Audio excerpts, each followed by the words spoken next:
오픈 골프대회에서 우승을 차지하면서 국민들에게 큰 감동을 주었었어요. 그 당시에 이제 어린 학생들에게도 아주 큰 영향을 주어서 이제 그 당시에 많은 골프 꿈나무들이 자라나게 됐고요. 그들이 이제 성장해갖고 박세리 선수를 뛰어넘는 아주 훌륭한 선수가 되었습니다.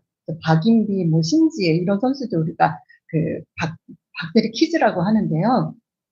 우리 희열이도 축구를 하는데 희열이도 존경하는 닮고 싶은 축구 선수가 있죠? 누구예요? 박지성? 박지성이라고 합니다. 네, 우리 희열이는 박지성보다 더 훌륭한 선수가 될 줄로 믿습니다. 며칠 전에 권태익 장로님께서 하나님의 부르심을 받으셨습니다. 저는 그 장로님을 생각할 때면 항상 이렇게 묵묵히 그 예배의 자리를 기둥같이 그렇게 지키시는 모습이 떠오르곤 했습니다. 말씀이 많지는 않으셨지만 우리 매일교회를 그렇게 사랑하시고 그 예배를 사모하시고 하시던 그 마음이 전해지는 듯 했습니다. 지금도 이 자리에 계신 듯이 이제 눈에 선한데요. 그렇게 예배를 사모하시는 마음으로 사시더니 인생의 마지막 주일에도 예배당에 직접 나오셔서 이렇게 예배를 드리신 모습을 보면 하나님께 크신 축복을 받았구나 하는 그런 생각이 들었습니다. 그리고 또 저는 이 권태익 장로님을 생각할 때면 꼭 세트처럼 이인덕 사모님이 생각이 납니다. 묵묵히 장로님을 챙겨드리고 섬기시고 살피시고 하시던 모습이 떠오르면서 참 아름다운 헌신이고 감사하기도 하고요. 그리고 우리도 함께 본받아야 할 모습이다라고 생각을 합니다. 오늘 설교의 제목은요. 나와 같이 되라입니다. 여러분들도 여러분들 인생에 큰 영향을 끼친 사람이 있으시죠? 어떤 분들은 이제 뭐 책이나 이야기 이런 것들을 통해서 어떤 그 세상의 위인들로부터 영향을 받기도 하고요. 때로는 이제 가깝게는 부모, 형제, 또 친구들에게 크고 작은 영향을 받으면서 우리가 살아가기도 합니다. 이렇게 우리는 훌륭한 사람들, 또 좋은 사람들, 혹은 인생의 그 롤 모델을 따라서 살아가지만 반대로 내가 누군가에게 또 혹은 내가 자녀들에게 나와 같이 되라. 나처럼 되라. 나처럼 살아라. 라고 이렇게 자신있게 말하기는 좀 힘든 것 같습니다. 이렇게 당당하게 말하실 수 있는 분 손 좀 한번 들어보실까요? 좀 어렵죠? 힘들죠? 그보다는 오히려, 나처럼은 살지 말아라. 우리 아이들이 나처럼은 안 살았으면 좋겠어. 하는 말을 많이 들어본 것 같습니다. 제가 예수 처음 믿고 그 성경을 읽는데, 뭐, 사도행전과 바울서신 이렇게 좀 여러 군데에 사도 바울이 하는 말이 나같이 되기를 원한다. 나를 본받으라. 나같이 되라. 이렇게 하나는 구절이 몇 군데 나옵니다. 저는 그 당시에 그걸 보고 적잖이 충격을 받았습니다. 바울의 행적과 뭐 이런 여러 가지 가르침을 보건대 이건 분명 막 이렇게 으스대거나 교만해서 하는 말은 아닐 텐데요. 그런데도 예수님이 아닌 이게 사람이 이런 말을 이렇게 할 수 있는 정도라면 그가 그 자신의 그러니까 신앙과 행실을 닮아도 된다. 이렇게 꺼리낌 없이 말할 수 있다는 그런 정도가 됐다는 것은요. 이 바울이 정말 대단한 사람이구나 하는 이런 생각을 막연하게 했습니다. 그리고 잘은 모르지만 나도 이렇게 바울과 같은 훌륭한 신앙인이 되고 싶다. 이런 꿈을 가졌었던 적이 있습니다. 여러분도 이렇게 성경 말씀 안에서 좋아하는 구절이 있으실 텐데요. 저는 이 나와 같이 되라라는 바울의 말을 참 좋아합니다. 자, 그러면은 이렇게 바울처럼 바울처럼 사는 것은 어떤 것인지 지금부터 한번 살펴보도록 하겠습니다. 오늘 본문 12절 상반절을 함께 읽어보겠습니다. 자, 시작. 형제들아, 내가 너희와 같이 되었은즉 너희도 나와 같이 되기를 구하노라. 여기까지 읽을게요. 이 본문은요, 헬라어 원문으로 직역을 하면 순서가 좀 달라집니다. 이렇게 직역에는 어떻게 되어 있냐면요, 나와 같이 되어라. 내가 너희와 같이 되었으므로 형제들아, 내가 간청한다. 이런 순서로 되어 있습니다. 그러니까 이 본문은 사실 나와 같이 되라라는 명령문으로 시작을 합니다. 이 명령에 바로 이어서 바울은 내가 너와 같이 되었기 때문에 너희도 나와 같이 되길 바란다라고 말하고 있습니다. 아, 무슨 뜻일까요? 유대인들은요, 선민의식으로 그 자긍심이 대단한 사람들이잖아요. 그 중에 바울은 어떤 사람입니까? 유대인 중에서도 아주 자랑할 만한 유대인 아닙니까? 그런데 그가 이렇게 말합니다. 내가 너희와 같이 되었다. 그러니까 내가 너희와 같이, 너희 같은 이방인 같이 되었다라는 이런 뜻입니다. 다시 말하면요, 나 바울은 비록 유대인이지만 너희 이방인들처럼 율법의 속박에서 벗어나서 이제는 예수 그리스도의 복음 안에서 자유롭게 되었는데 너희는 왜 거꾸로 가려고 하느냐? 너희도 율법의 속박에서, 죄의 속박에서 벗어나서 복음 안에서 참 자유를 누리는 나처럼 되어라 라고 말하고 있는 것입니다. 그리고 이어서 바울은요, 그 처음 갈라디아 사람들을 만났을 그 당시를 회상을 하고 있는데요. 13절과 14절을 함께 읽어보도록 하겠습니다. 시작. 내가 처음에 육체의 약함으로 말미암아 너희에게 복음을 전한 것을 너희가 아는 바라. 너희를 시험하는 것이 내 육체에 있으되 이것을 너희가 없이 여기지도 아니하며 버리지도 아니하고 오직 나를 하나님의 천사와 같이 또는 그리스도 예수와 같이 영접하였도다. 13절에 참 놀라운 말씀이 등장합니다. 바울이 갈라디아 사람들에게 처음 복음을 전하게 된 이유가 육체의 약함 때문이었다고 그렇게 밝히고 있습니다. 우리 서두에 누군가에게 영향을 받는 또 누군가처럼 되고자 하는 이런 이야기들을 나눴는데요. 우리는 어떤 사람들처럼 되고 싶은가요?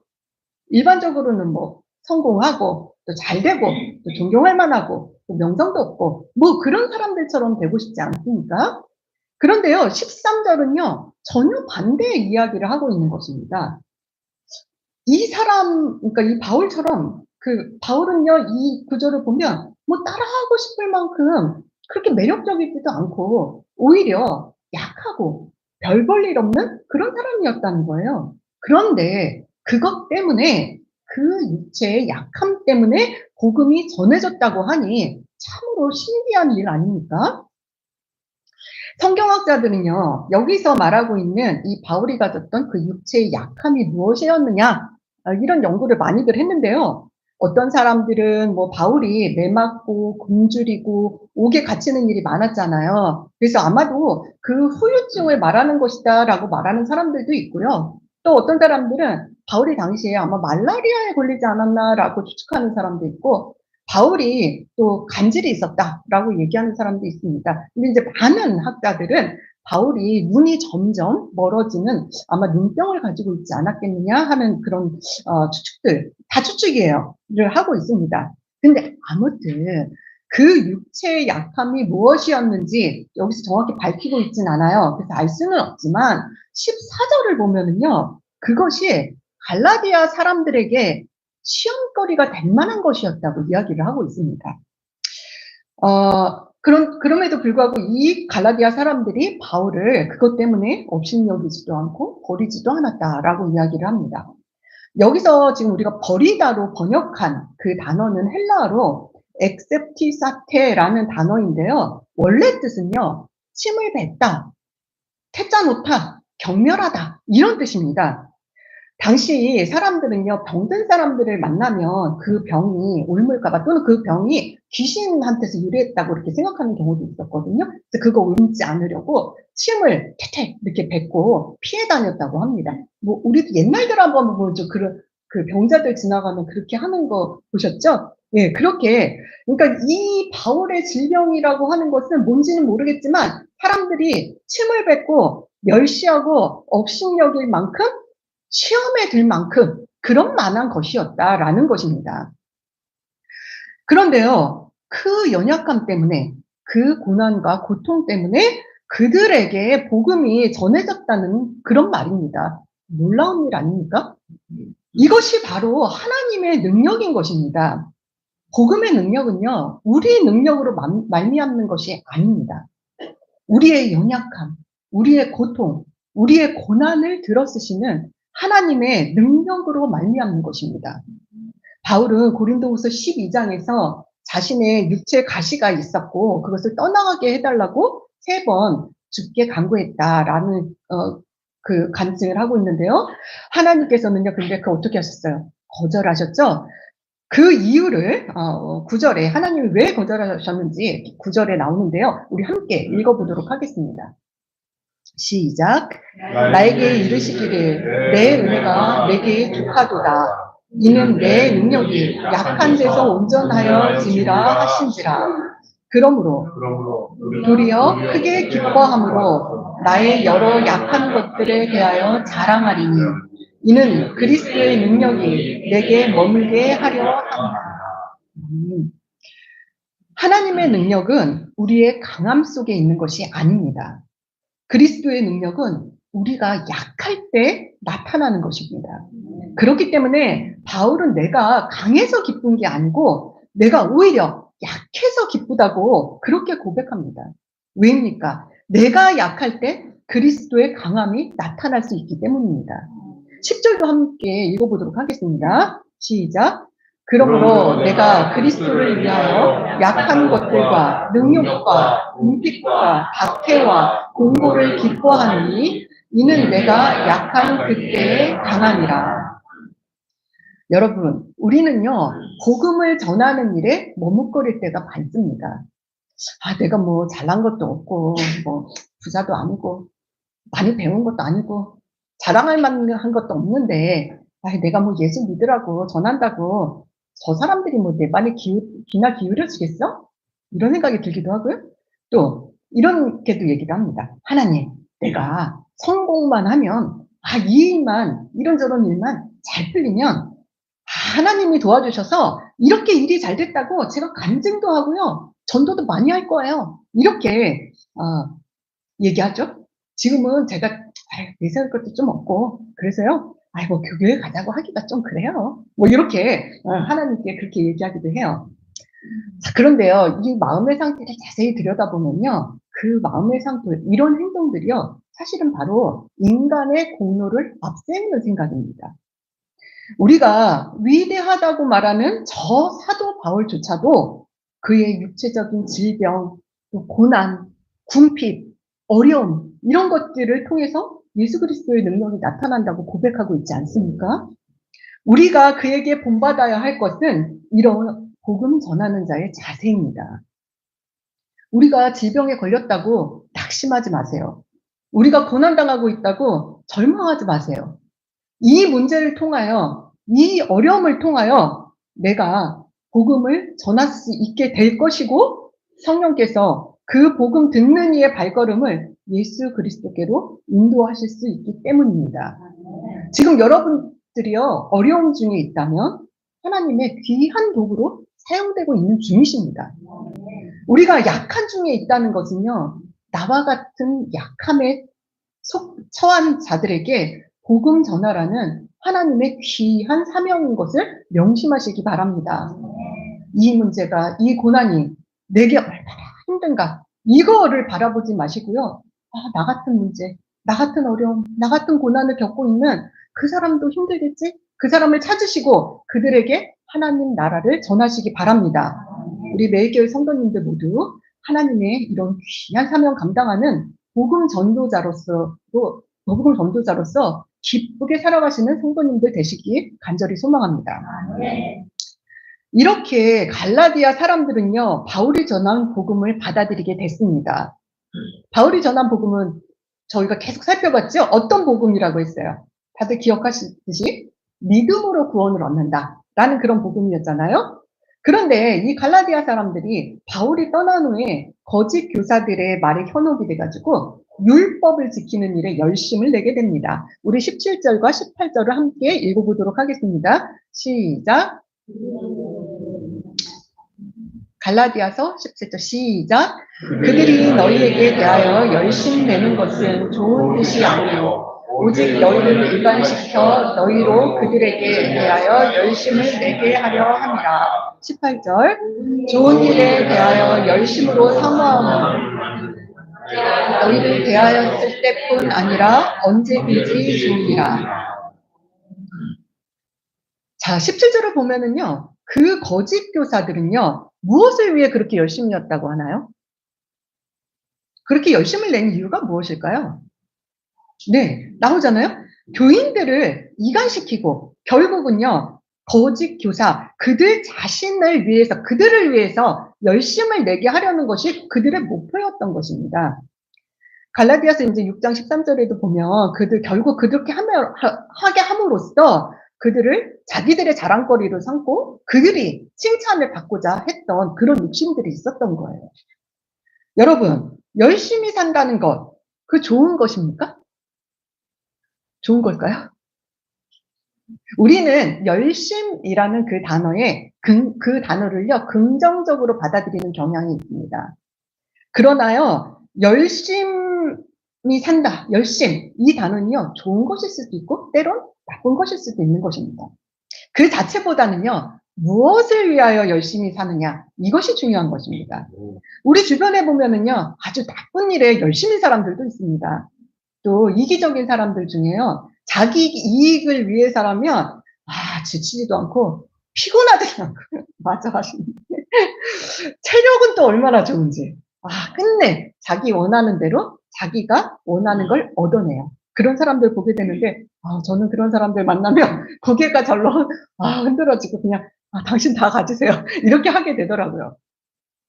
그런데 우리는요 교회 안에서도 좋지 못한 열심을 만나게 되는 경우가 있습니다. 물론 우리 매일 교회에서는 그런 일을 본 적이 없지만 교회 내에서도요 이렇게 이간시키는 데 열심인 사람들이 있습니다.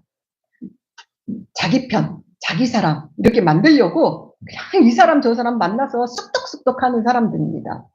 이런 사람들은요 자기 편에 서지 않는 사람들을 헐뜯습니다. 이렇게 하다가 이제 끝내는 교회가 이렇게 분열되는 그런 지경까지 가게 됩니다. 어떤 경우에는요, 목사님파, 장로님파 이렇게 나눠가지고 싸우기도 하고, 또 어떤 교회는 또 이 장로님파, 저 장로님파 막 이렇게 나뉘기도 합니다.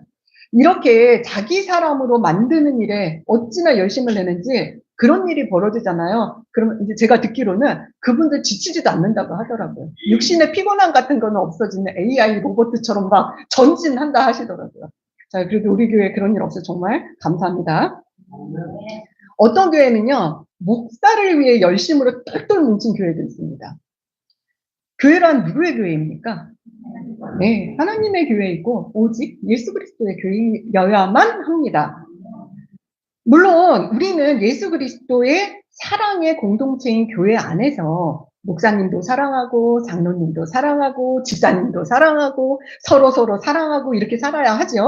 그러나 교회 안에는요 누구누구의 사람, 어느 목사의 사람, 어느 장로의 사람이란 있을 수가 없습니다. 우리는 오직 예수 그리스도의 성도일 뿐입니다. 성도는 오직 예수 그리스도의 제자이고 그분의 거룩한 사역, 그 선한 사역을 위하여 열심을 내고 달려가야 하는 사람들인 것입니다. 성도 여러분, 교회의 일들을 무조건 아무 생각 없이 교회 일이라고 해서 열심히만 한다고 다 좋은 것은 아닙니다. 우리 신앙생활이 누구를 위한 것인가?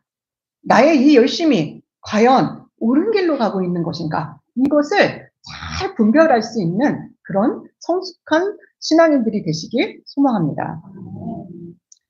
자, 이렇게 갈라디아 교인들은요, 딴 길로 가기 시작했습니다. 갈라디아 교인들이 얼마나 어떻게 변했는지 한번 살펴보도록 하겠습니다.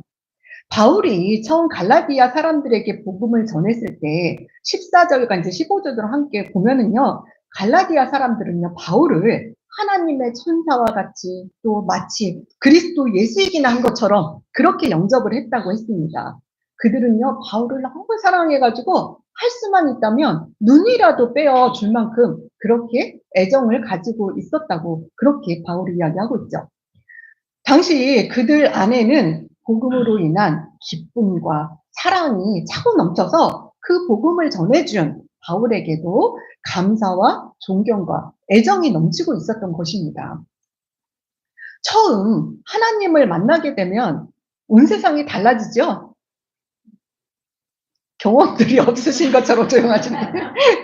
세상이 막 아름답고 내 마음속에 기쁨이 막 차고 넘칩니다. 그래서 내 마음에 다 온갖 미움과 불평과 뭐 이런 거 다 없어지고요. 세상 사람들이 막 사랑스럽게 여겨집니다. 하물며 내게 복음을 전해준 사람이 너무너무 고맙고 감사하고 보기만 해도 좋고 같이 있기만 해도 좋습니다.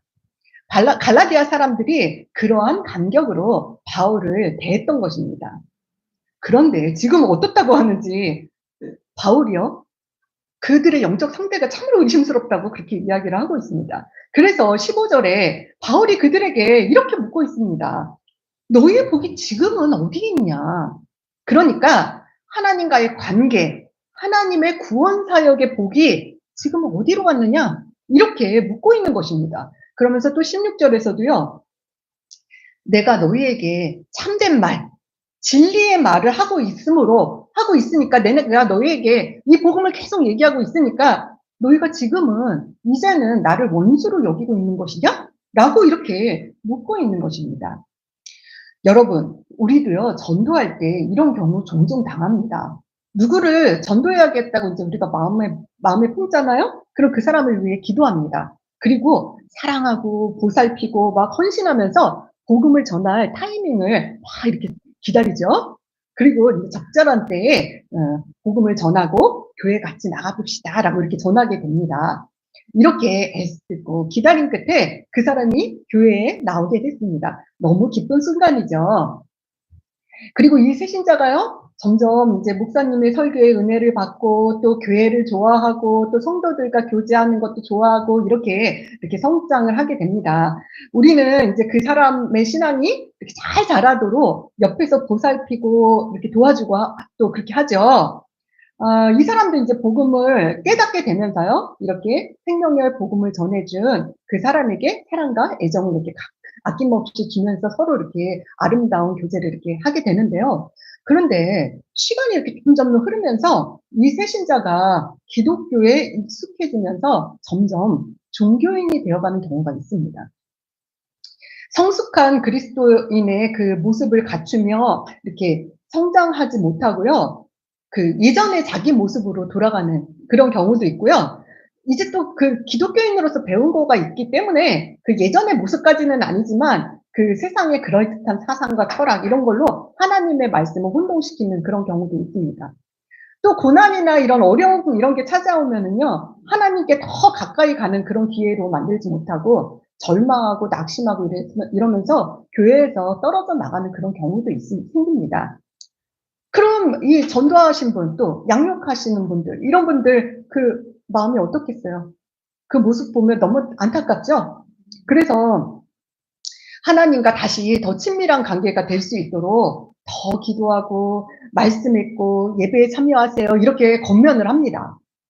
그런데요, 이 낙심한 성도 반응이 네, 그럴게요. 이렇게 하기보다는요, 그 말이 너무 듣기 싫어요. 그래가지고, 뭐 나도 다 아는 얘긴데, 뭐 자꾸 뭘 또 더 하라 그러는 거야. 저분은 나처럼 안 살아봐서 몰라. 내가 얼마나 힘든데, 저분은, 원래 좀 인내심이 좀 별로 없는 분 같긴 해다. 뭐 이렇게, 또, 내 상황이 어떤지도 모르면서, 나도 하느라고 다 해봤는데, 하면서 자꾸 이렇게 그 사람들을 멀리하고, 이렇게 어떤 경우는 그렇게 피하는 그런 경우도 있습니다. 어떤 경우는 화도 내는 사람도 있어요. 지금 이런 상황들을요, 바울이 지금 겪고 있는 것입니다. 여러분, 바울의 심정이 어땠을까요?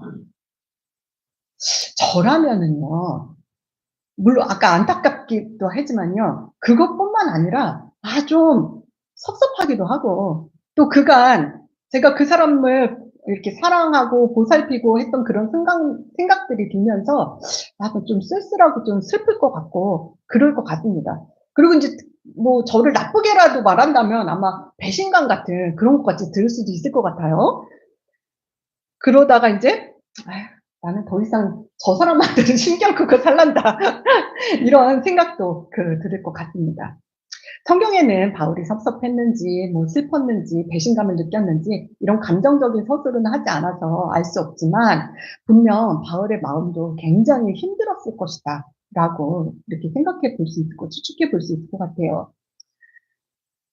근데 여러분 중에요, 혹시 제가 여기까지 이렇게 얘기를 했는데, 지금 저렇게 하고 있는 이야기가 도대체 무슨, 뭐 그런 일이 있나 보지? 이렇게 한다던가, 그래, 교회는 꽤 다니셨는데도 불구하고, 나는 그런 경험이 한 번도 없는데? 이렇게 생각이 드신다면 반성하셔야 합니다. 이런 일은요, 전도 중에 또 양육 중에 꽤나 일어나는 일입니다. 그런데 나 그런 경험 없어서 잘 모르겠다, 이렇게 하신다면 제대로 전도하거나 양육을 해보신 경험이 없다는 얘기입니다.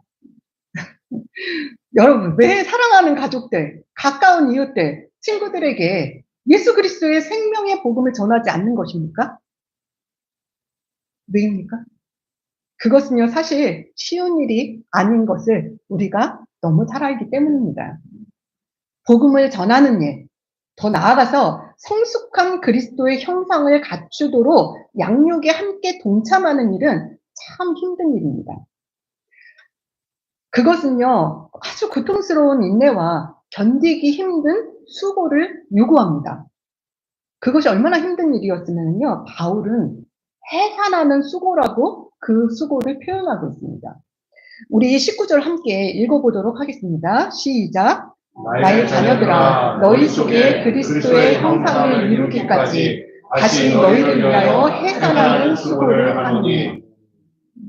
사실 저도 바울이 이 정도 되면 갈라디아 사람들에게 좀 정내미가 떨어질 만도 하지 않나, 이런 생각이 좀 드는데요. 그런데 바울은요, 그들에게 나의 자녀들아, 이렇게 부르고 있습니다. 이것은요, 사랑하는 자녀들을 애정을 담아 부르고 있는 호칭입니다. 나의 사랑하는 자녀들아, 나의 사랑하는 자들아, 이렇게 부르고 있는 것입니다. 너희가 성숙한 그리스도의 형상에 장성한 분량에 이르기까지 나는 너희들을 위하여 그 해산하는 수고를 또 다시 하는 것을 마다하지 않겠다 라고 말하고 있는 것입니다. 여기 아이를 낳아 보신 분들은 해산의 고통이 얼마나 힘든지 아실 텐데요. 목사님이나 남자분들 저는 잘 모르지만 그 고통이 얼마나 크면 엄마들이요, 아기 낳고 바로 하시는 말씀, 나 아기는 이제 절대 안 난다 이렇게 하시잖아요. 대부분의 엄마들이 그렇게 말씀하십니다. 그런데요, 바울은요, 그 일을 또 다시 하겠다는 것입니다. 그들이 다시금 신자가 되어 성숙한 그리스도인으로 성장할 수만 있다면 그 힘든 고통의 시간을 다시 감내하겠다라는 것입니다. 여기서 우리는 위대한 사도의 모습을 보게 됩니다. 그리고 우리는 바로 이 사도의 모습, 예수 그리스도의 진정한 제자의 모습을 본받고 닮아야 하는 것입니다. 성도 여러분, 나와 같이 되라 라는 오늘의 설교 내용을 다시 한번 생각해 보면서 우리 교회 성도들이 좋아하는 복음가사 찬양 구절이 생각이 나는데요. 약할 때 강함 주시네, 나의 보배가 되신 주 나의 모든 것이라는 가사가 있잖아요. 사도 바울은 자신의 육체의 약함을 가지고 있었지만 내 안에 계시는 예수님을 믿고 그가 나를 강하게 하시리라는 믿음으로 자신의 사명을 감당하였습니다. 그는 복음 전하는 일을 주저하지 않았습니다. 성도들이 또한 그리스도의 장성한 분량에 이르기까지 성장하도록 돕는 그런 수고로움을 마다하지 않았습니다. 이것은 지금까지 우리가 살펴본 것처럼 참으로 힘든 일입니다. 이 일은요, 사실 내 자신을 십자가에 내어놓지 않으면 할 수 없는 일입니다. 나의 자존심, 나의 체면, 또 나의 가치관, 나의 생각, 이런 것들로 가득 차 있으면은요, 절대로 할 수 없는 일입니다. 오직 내 안에 그리스도로 가득해야 할 수 있는 일입니다. 내가 죽어야 오직 그리스도만이 내 안에서 살아서 역사하실 수 있는 것입니다. 여러분의 자존심, 또 거절에 대한 두려움, 열등감, 또 다른 사람에게 받은 마음의 상처, 인간적인 생각들, 그 모든 것들을 십자가에 못 박으십시오. 우리가 그리스도와 함께 십자가 위에 죽어야 하는 것입니다. 나와 같이 되라. 우리가 사도 바울과 같이 되기 위해서는요. 갈라디아서 2장 20절에 사도 바울의 우리 함께 읽을 텐데요. 이 고백이 우리의 고백이 되어야 합니다. 우리는 지금 사순절 기간을 지나고 있습니다. 이 사순절, 이 기간들을 통해서 예수님의 희생과 사랑을 깊이 묵상하시는 그런 시간들이 되기를 바라고, 또 이 말씀의 고백대로 살아내시는 매일교회 성도님들 다 되시길 소망합니다. 자, 우리 이 갈라디아서 2장 20절을 힘차게 함께 읽도록 하겠습니다. 시작. 내가 그리스도와 함께 십자가에 못 박혔나니 그런즉 이제는 내가 사는 것이 아니오 오직 내 안에 그리스도께서 사시는 것이라. 이제 내가 육체 가운데 사는 것은 나를 사랑하사 나를 위하여 자기 자신을 버리신 하나님의 아들을 믿는 믿음 안에서 사는 것이라. 기도하겠습니다. 하나님, 보잘것없는 연약한 저를 선택해 주시고 예수 그리스도를 믿는 믿음 주심에 감사를 드립니다. 죽을 수밖에 없는 저희들에게 생명의 귀한 복음 주신 것, 오직 하나님의 은혜임을 고백합니다. 곁길로 가지 않고 진리의 바른 길만을 걸어갈 수 있는 저희들 되게 도와주시옵소서. 하나님, 이 구원의 복된 소식을 담대히 전하는 자들이 되게 하여 주시옵소서. 또한 사랑으로 성도들의 믿음 성장을 서로서로 돕는 지체들이 되기를 원합니다. 내 안에 죽어지지 않는 내 자아와 자존심으로 인해 주님께서 주신 이 거룩한 사명을 모른 척하는 저희들을 용서하여 주시옵소서. 이제는 내 자신을 그리스도와 함께 십자가에 못 박을 수 있도록 도와주시고 내 안에 사신 그리스도로 살아가는 저희들 되게 하옵소서. 예수 그리스도의 이름으로 기도드립니다. 아멘. 이제 헌금 하실 텐데요. 저희가 또 아주 귀한 특송 가수를 초청해 왔습니다. 제가 웬만하면 유명한 사람들 다 저희 교회에 부르면 다 옵니다. 그래서 이 찬양에